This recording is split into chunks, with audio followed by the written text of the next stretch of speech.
Hypothesis testing. Decision making process for evaluating the claims about a population is called hypothesis test or hypothesis testing. మనము ఒక population గురించి claim అనుకుంటామా, అది true or ఫాల్సా అని ఒక decision తీసుకోవడానికి చేసే process hypothesis test. As a result of hypothesis test we may accept or reject null hypothesis H0. Next coming to critical region. First diagram చూడండి. Let us consider a sample space. Sample ఒక population నుంచి ఒక sample తీసుకున్నాం. Let S be the sample space. ఆ శాంపుల్లో x1 x2 x3 up to so on xn ఇవన్నీ sample points. S అనే శాంపుల్లో x1 x2 x3 xn ఇవన్నీ కూడా శాంపుల్ పాయింట్స్. ఈ శాంపుల్ పాయింట్స్ అన్నిటినీ కూడా నేను ప్లాట్ చేసిన గ్రాఫ్ మీద x axis y axis this is origin అన్నిటినీ ప్లాట్ చేసిన పాయింట్స్ని n పాయింట్స్ ఉన్నాయి. అన్నిటిని ప్లాట్ చేసి ప్లాట్ అయిన ఆ గ్రాఫ్ని 2 పార్ట్స్గా డివైడ్ చేస్తున్నా. ఒకటి W, ఒకటి W బార్. డబ్ల్యూని ఏమంటారంటే rejection region or critical region అంటారు. అండ్ W బార్ని ఏమంటారంటే యాక్సెప్టెన్స్ రీజన్. ఈ క్రిటికల్ రీజన్ అనేది ఉందా, దీని డెఫినేషన్ చూడండి. The region of sample points for which the null hypothesis is rejected is called critical region. This is a region for which null points ఉంటాయా, ఏ points దగ్గర అయితే మనము నల్ హైపోథెసిస్ రిజెక్ట్ చేస్తామో ఆ పాయింట్స్ ప్లాట్ అయిన ఈ ఏరియానే critical region or rejection region అంటారు. The region of sample points for which the null hypothesis is rejected is called critical region W. And similarly W bar అంటే the region of sample points for which the null hypothesis is accepted. ఏ sample points దగ్గర అయితే null హైపోథెసిస్ని accept చేస్తామో దాన్ని acceptance reason అంటారు. ఏ sample points దగ్గర అయితే null హైపోథెసిస్ని reject చేస్తామో దాని rejection region or critical region అంటారు. This definition is very important. Now coming to errors. మనము టెస్ట్ చేస్తున్నాం కదా, ఏ టెస్ట్ చేయడం ఎర్రర్స్ పాసిబుల్ అవుతాయి. సిమిలర్లీ హైపోథెసిస్ టెస్టింగ్లో 2 ఎర్రర్స్ పాసిబుల్ అయ్యి అనమాట. ఒక టైప్ 1 ఎర్రర్, ఒక టైప్ 2 ఎర్రర్. టైప్ 1 ఎర్రర్ని ఇట్లా గుర్తుపెట్టుకొని ట్రూ రిజెక్ట్, టైప్ 2 ఎర్రర్ని false accept. Type 1 error is true reject, type 2 error is false accept. నేను క్లియర్గా మళ్ళీ డెఫినేషన్ చెప్తాను మనకు గుర్తుండడానికి. టైప్ 1 ఎర్రర్ అంటే ట్రూ రిజెక్ట్, టైప్ 2 ఎర్రర్ అంటే ఫాల్స్ యాక్సెప్ట్. ట్రూ రిజెక్ట్ అంటే నల్ హైపోథెసిస్ ట్రూ అయినప్పటికీ దాన్ని రిజెక్ట్ చేసేయడం, అది ఎర్రరే కదా. నల్ హైపోథెసిస్ అనేది ట్రూ కానీ మనం దాన్ని రిజెక్ట్ చేస్తున్నాం, so true reject, type 1 error. Next వచ్చేసి type 2 error false accept. Null hypothesis అనేది ఫాల్స్ అయినప్పటికీ మనం యాక్సెప్ట్ చేస్తున్నాం, ఇది కూడా రాంగ్ డెసిషన్, ఇది కూడా ఎర్రరే కదా. This is a type 2 error. ఈ టేబుల్ ఇంకా క్లియర్గా ఉన్నాయి ఇవి ఎర్రర్స్. ఫస్ట్ చూడండి ఈ రోల్ డెసిజన్ ఏముంటుంది, accept null hypothesis, reject null. ఈ 2 డెసిషన్సే మనకు ఉంటాయి. స్టేట్మెంట్. ఫస్ట్ స్టేట్మెంట్ ఏంటంటే H0 true. H0 is true. H0 అంటే ఏంటిది, null hypothesis. Next second statement ఏంటిది, H0 ఈజ్ ఫాల్స్. ఫస్ట్ దాంట్లో చూడండి, ఫస్ట్ రో ఇది ఈ లైన్ చూడండి. H0 ట్రూ అయినప్పుడు యాక్సెప్ట్ H0 చేయాలి, so that is a correct decision కదా, అందుకే టిక్ మార్క్ పెట్టిన.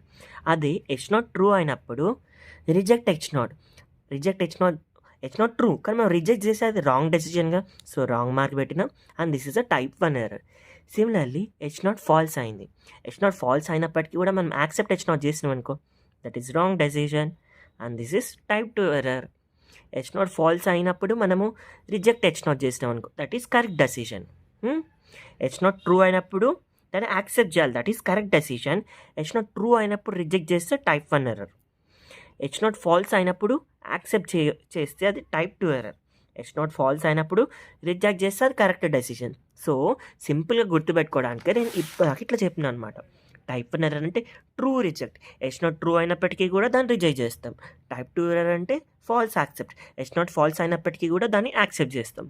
These are 2 types of error. Next ఇంకో clear explanation. Type 1 error rejecting H0 when it is true. ఇదేగా type 1 error.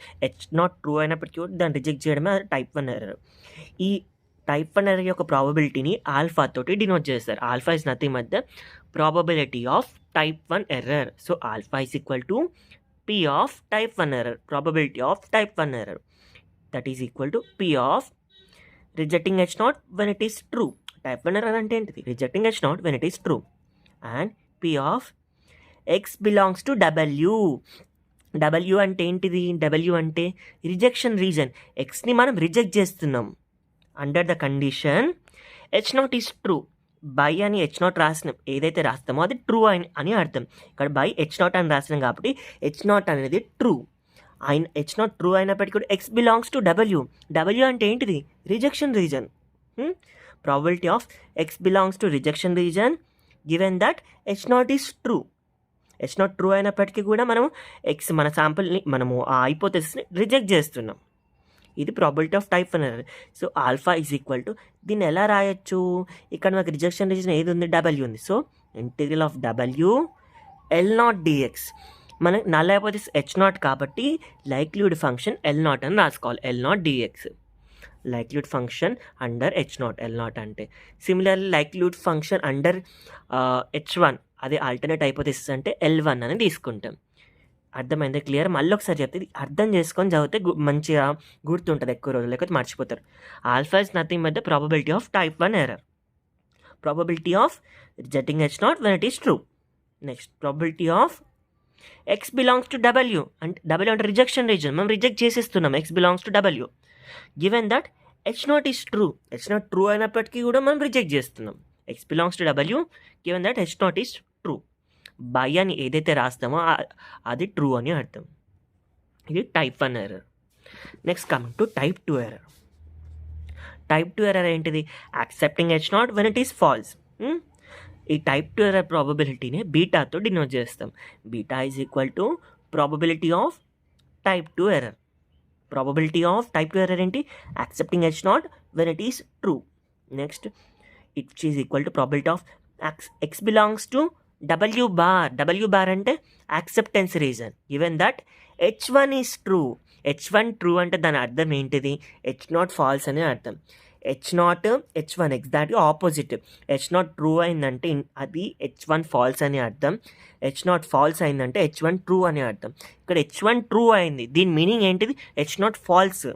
H naught false అయినప్పటికీ కూడా మనం accept చేస్తున్నాం. డబ్ల్యూ బార్ అంటే యాక్సెప్టెన్స్ రీజన్. ఇక్కడ హెచ్ వన్ ఇచ్చారు, ఇక్కడ బై అని ఏదైతే రాస్తారో ఆ హైపోథెసిస్ ట్రూ అని అర్థం. బై హెచ్ వన్ అని రాసినారు అంటే ఆల్టర్నేట్ హైపోథెసిస్ ట్రూ అని రాసినారు. ఆల్టర్నేట్ హైపోథెసిస్ ట్రూ అంటే అది ఇండైరెక్ట్లీ నల్ హైపోథెసిస్ ఫాల్స్ అనే అర్థం. నల్ హైపోథెసిస్ ఫాల్స్ అయినప్పటికీ కూడా X belongs to W bar అంటే ఎక్స్ అనేది యాక్సెప్టెన్స్ రీజన్కి బిలాంగ్ అవుతుంది. So probability of X belongs to W bar given that H one is true. దీన్ని ఎలా రాసుకోవచ్చు? బీటా ఈజ్ ఈక్వల్ టు, ఇక్కడ మీకు రీజన్ దేంతో డినోట్ చేస్తున్నారు? W bar acceptance region. So integral of W bar L naught dx. ఇది probability of beta అనేది probability of type two error అనమాట. ఎల్ నాట్ అంటే చెప్పినట్టే L naught is nothing but likelihood function under H naught. Clear? Next ఇంకో definition level of significance అనమాట. ఈ alpha ఏదైతే ఉందో probability of type one error, దీన్నే లెవెల్ ఆఫ్ సిగ్నిఫికెన్స్ అంటారు, or size of critical region అని కూడా అంటారు. The probability of type 1 error is called level of significance alpha. దీన్ని it is also called as size of critical reason.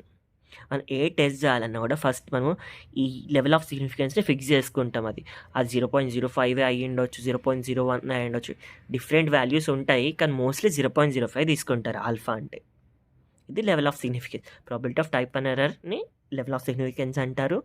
దీన్ని size of critical region అని కూడా అనొచ్చు. And coming to power of test.